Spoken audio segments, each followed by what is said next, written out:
Hello and welcome to the Visible and Unstoppable podcast. I am your host, Louise Kirk, and I support women to have the confidence to be seen and sell. And today we're talking about why women are so afraid to be really visible, especially when building their businesses. When I first started my business some few years ago now, I thought I was being visible because you know what? I showed up consistently on social media. I posted and I posted and I posted. But looking back now, I realize what I did post was just authority content, stuff that I'd heard before, that I'd learned, that I knew to be true, that nobody could question whether or not there was any truth in it because all the greats had also said it before and there was nothing really far out there. But also, I was only visible in my own little bubble. I built my little Facebook page and I stayed there. And it was okay because everyone had said you can just build on one platform, and it is completely true. But stepping outside of that platform, the thought of going to a networking in-person event was like unheard of for me because I was just this itty bitty business, and is coaching even really a business? And all of these other women are clearly just going to be like, who are you? What are you doing here? That's not a real business. You're not earning much money. Because of course in the first year I did not. And so it was really easy to say I was showing up to be visible. Whereas reality was I was hiding. I had so much fear. And it's the same fears that I see so many of my clients holding as well when it comes to being visible. And so much of that is around this fear of judgment and fear of ultimately being rejected. I would stick in this place of comparing myself. I'd look at all these wonderful women doing all these cool things on Instagram. And I would say, well, I can't really show up on Instagram. Look at me. I'm not this glamorous woman, like a mum covered in baby vomit. And I'm not out there living this exciting life. I'm not jetting around on planes or having these exotic holidays. I'm not earning all of this money. So who would want to watch me? Who's going to want to listen to me? Who's going to want to work with me? I'm just not pretty enough. I'm not smart enough. I'm not successful enough. And so it really stopped me from stepping out of that little visibility bubble. And when I talk about the fear of judgment, when women come to me and they go, look, I know I shouldn't. I know I shouldn't care, but. And they almost feel like it's not rational for them to fear the judgment. They're like, I know I shouldn't care if people think that I don't know what I'm talking about. And it's like, no, it's not that it's an irrational fear, because when we look around, we see this happening to women all the time, especially women who are in the limelight. And a part of this also ties into this fear of being too visible, right? It's okay if we're visible in our bubble, but we watch all these other women around us being torn down. It's like we see they're the underdog. So everyone's like, yay for you, well done. And then they hit this invisible line and all of a sudden, nope, you are too big for your boots. You have changed. How dare you? We need to remind you to put you back in your place. And we see this going over and over and over again. And so we get all these messages that it's not safe to be seen. It's not safe to really put yourself out there. But also historically, survival of women depended upon being accepted. You were property of your father and then your husband, and it was your husband's right to have you killed or placed in an asylum if you were deemed too difficult. And depending on your country and your ethnicity, you could literally have been a slave. And sadly, within some places and cultures, this still exists today. So holding the fear of being judged or rejected is not irrational, but for most of us, it's actually not life or death. For those of you out there listening going, what does this woman know? She knows nothing. She's got wonky teeth. My life is not going to be impacted by these comments. Please don't. It's not kind. But my life is really literally not going to be impacted by these comments. And there's a good chance the things that you fear people are going to judge you for are not really going to impact your life in a major way, other than how you feel about it. But what it is going to do is going to get in the way of you making money. And for most of the women listening to this, earning money is going to be the determining factor between having to go and work a job and getting that opportunity to pursue what you're really passionate about. So what can you do about it? Because you're not just here to hear me talk about why you're afraid of being visible, because you know why you're afraid of being visible. You know it's about the judgment. You want to know what on earth can I do about it so I can grow my business. Now, the first thing I always talk about is clarity. And the first part of clarity is being really clear about the story you hold. The story that says, people are going to judge me for not being pretty enough. People are going to think I don't know what I'm talking about. People are going to somehow find out that I'm not earning millions of dollars and they're going to tell me that I'm not worth listening to.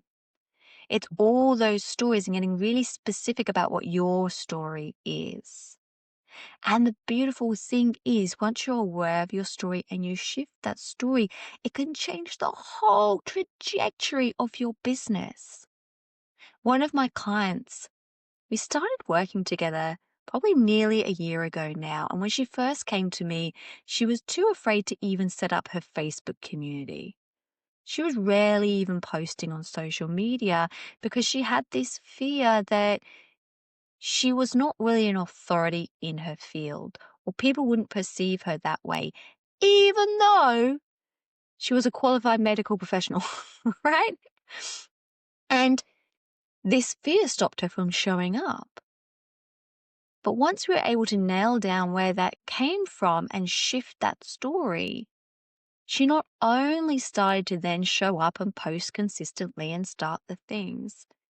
Earlier this year, she stood up in front of a group of people at TEDx and shared her message.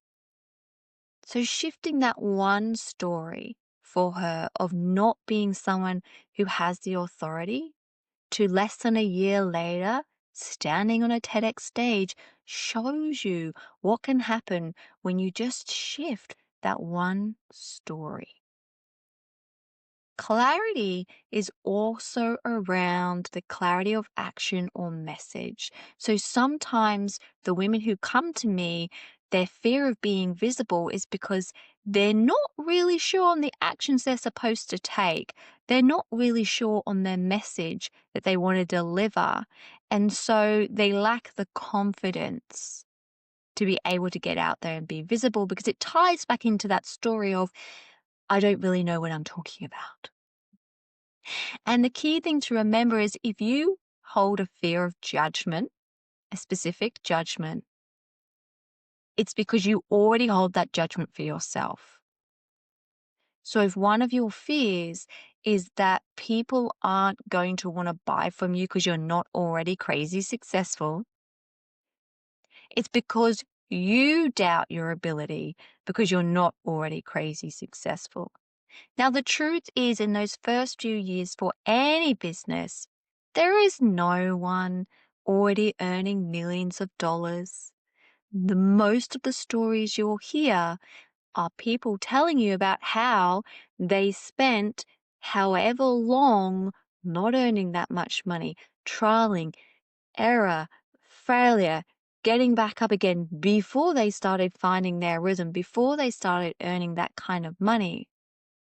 And yet we expect the story to be different for ourselves. We expect that just from the word go of saying we're starting up a business, that we must automatically be successful, financially successful. And that's just not how it really works. So we've already got needing that clarity, right? So clarity of your story and also clarity of the actionable message that you want to deliver. The second one is really about confidence. Now, what people often confuse is that confidence comes after taking the action. Whereas most women wait to feel confident before they take the action. They'll wait to feel confident before they do the live. They'll wait to feel confident before they start the business, wait to feel confident before they'll pitch to go on a podcast. And the reason why is because they want that level of certainty. When you are confident, you feel certain of a certain outcome, which you will not know until you have taken the action. And here's the thing, confidence is an emotion. Just like happiness, sadness, anger. And if you're a woman, you know you can experience all of these things in one single day. Now, imagine the CEO of Apple declaring to all the employees, you do not have to show up to work today unless you feel confident. Could you imagine what would happen to Apple if the employees only showed up for work when they felt confident? Could you imagine what would happen to salespeople if they only picked up the phone when they felt confident? And yet you treat your business as if it is dependent upon the emotions that you're feeling in the moment. I just don't feel aligned today. I don't feel confident. I'll wait until I feel like doing it and then I will go and do it. If you want to build a successful business, you need to be able to take the actions regardless of how you are feeling. If you build your business based upon when you feel confident to take action, then your business is going to be a roller coaster, just like your emotions. So confidence comes through taking the actions, because when you take the action, you get feedback. You get to realize you didn't die just because some random bloke mentioned that you have wonky teeth, or they thought that you were some kind of scam artist or whatever it is that you fear, right? You also realize that you get to see which parts of your message, what offers you put out there, people are actually interested in. And then you can refine that and put that back into action. And the more action you take, the more feedback you get. And the more you get to put that back into play. And so before you know it, you get a really solid offer. You get really solid messaging. You know what works and what doesn't work because you put it into action and you tested it. And so your confidence starts to grow. It's the same as being visible. The first podcast you might hop onto, you might be really nervous. Your message might not be as clear. You might not be as articulate as you want to be.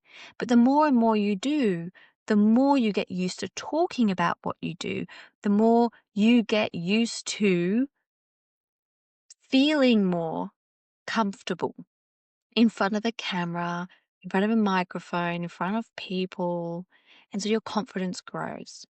And the third one is commitment. You can have the clarity, you get the confidence through taking action, and the commitment really is having that unwavering commitment to show up despite how you are feeling. To say, I have planned to pitch to my 5 people to go on their podcasts. I'm feeling unconfident, but I'm going to do it anyway because I have a plan. And I'll listen to Louise's other podcasts, and they've told me the 5 foundations of borrowing other people's audiences. I will link that podcast episode for those of you who are like, what are you talking about, crazy lady? And so think about things you already have an unwavering commitment to.